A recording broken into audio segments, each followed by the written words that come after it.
Voilà. Rebonsoir. Bon, rebonsoir, oui. Il est déjà 23h35 chez nous ici. Mes chers compatriotes, Ilo et la diaspora africaine, je reviens.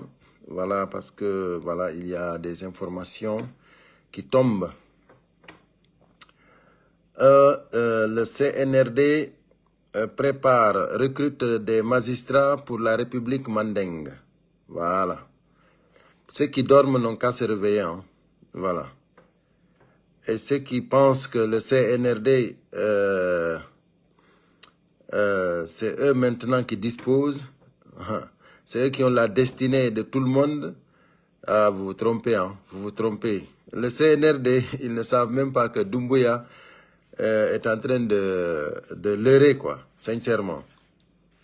Vous n'êtes pas Dieu, mes chers compatriotes. Doumbouya n'est pas Dieu. Le CNRD a totalement oublié que voilà, c'est l'homme qui propose, mais Dieu dispose. Nous allons lire en attendant que les gens montent déjà, c'est-à-dire une tribune de Tchernomo Nenembo. Extraordinaire, toujours fabuleux. Big respect, Tchernomo Nenembo. Nous allons lire ça avant de commencer de parler des Mandingues. Nous allons lire la tribune de Tchernomo Nenembo qui dit en Guinée, l'autoritarisme de Mamadi Doumbouya contraint les Guinéens à fuir leur pays. Vérité absolue. La tribune de Tchernomo Nenembo que je vais lire avant de commencer le recrutement des magistrats pour la République du Mandingue. Donc les Guinéens ont renoué avec les vieilles habitudes de l'époque de la dictature de Sékou Touré. Prendre le chemin de l'exil. Ils sont désormais la première nationalité africaine à demander l'asile en France. Vous avez vu? Et ce qui est vraiment dommage, ce sont ces demandeurs d'asile encore qui essayent ici d'être manipulés par le CNRD. C'est grave. Pas tout le monde, hein, mais beaucoup. Selon l'Office français de protection des réfugiés et des apatrides, la faute à la junte militaire au pouvoir et à son chef. Voilà. Et la France soutient cette junte. Il faut toucher la plaie. C'est là. La France soutient la junte. En Guinée, le changement de régime intervenu après le coup d'État du 5 septembre 2021 s'est mué en un cauchemar. C'est mieux en un cauchemar autoritaire.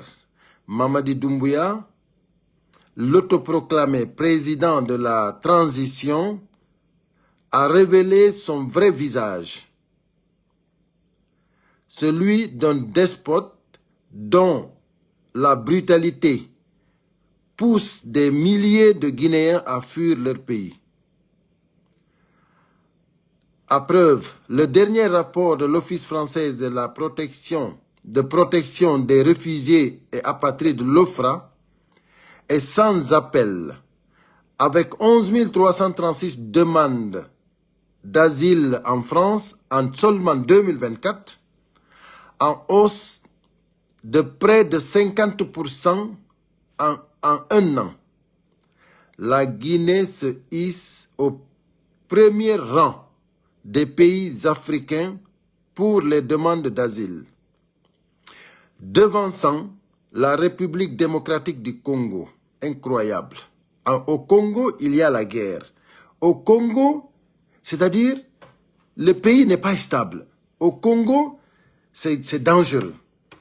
Mais nous devançons les Congolais en demande d'asile. C'est grave. Ça, c'est très grave. Nous devançons la Côte d'Ivoire. Plus sidérant encore, elle ferme le podium mondial derrière, nous sommes derrière l'Afghanistan et l'Ukraine, mais devant Haïti. Nous sommes devant Haïti. Haïti qui est asphyxié par les gangs et le Soudan déchiré par la guerre civile. Comment un pays sans conflit armé peut-il engendrer un tel exode? La réponse, voilà, Mamadi Doumbouya. Tout simplement, la réponse est Mamadi Doumbouya. Voilà. Répression implacable. Toujours c'est Thierno Monenembo. Hein? Voilà. Depuis son arrivée au pouvoir, le chef de la junte a instauré un climat de terreur. Les violences politiques se multiplient, méthodiques et implacables. Enlèvement, torture, disparition forcée, la liste des exactions est longue. Parmi les victimes, des figures de la société civile et des opposants politiques sont ciblés pour réduire au silence toute voix dissonante. Omar Silla, alias Fonike Mengue, Mamadou Biloba, membre du Front National pour la Défense de la Constitution, FNDC, ont disparu depuis juillet 2024, enlevés par les forces de sécurité sans qu'aucune enquête sérieuse ne soit menée. Abdoul Sako, coordinateur des forces vives de Guinée, a été arraché à son domicile en mars 2025, battu devant sa famille. Le journaliste Habib Marouane Kamara et l'ancien secrétaire général du ministre des Mines, Sadou Nimaga, figure aussi parmi les disparus. La dernière victime en date, Maître Mohamed Traoré, ancien bâtonnier de l'ordre des avocats, a été enlevé dans la nuit du 20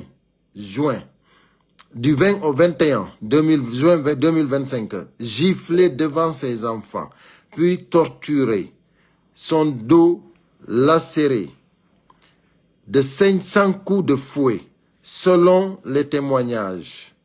Allahu Akbar. Allahu Akbar. Retrouvé à 70 km de Conakry, brisé mais vivant. Ce qui se passe en Guinée, c'est extraordinaire. C'est pour cela tout le monde doit partager ces dénonciations-là. Tout le monde doit partager. Parce que c'est très important que le monde sache ce qui se passe en Guinée. Ok.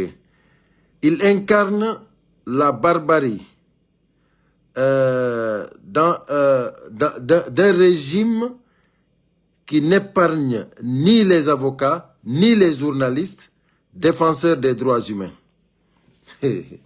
Aucun. Il laisse aucun. Donc, maintenant, du moment qu'il n'épargne personne, qu'est-ce qui se passe? C'est là que Thierno Monerembo dit l'exil ou la mort.